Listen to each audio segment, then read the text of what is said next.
In today's video, I'm going to teach you how to make collage in Adobe Express.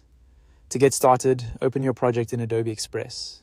This will be the workspace where you build your collage, so make sure you're in the correct file before moving on. If you already have a design open, you can create the collage directly inside that project without starting over. Next, make sure you have all the photos you want to include in your collage ready to go. It helps to quickly review your images first so you know exactly which ones you want to use.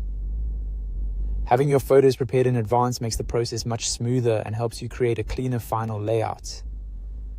Once your images are ready, select all the photos you want to include.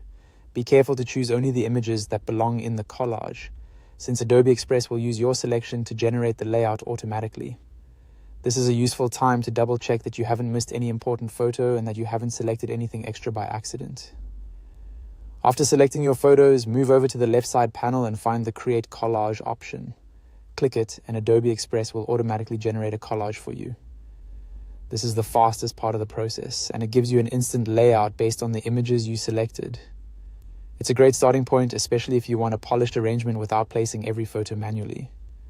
Once the collage has been created, you can begin adjusting it to fit your style. If you want to swap the position of two images, simply select one image and drag it to the spot where you want it to go. Adobe Express will automatically switch it with the image already in that location. This makes it easy to experiment with different arrangements until the collage feels balanced.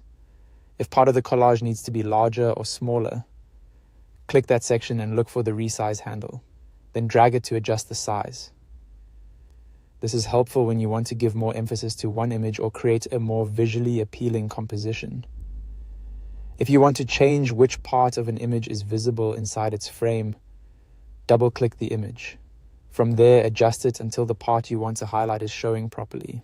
This is especially useful if an important subject is being cropped too tightly or positioned awkwardly. And that's it. Once your images are arranged the way you want, your collage is ready in Adobe Express.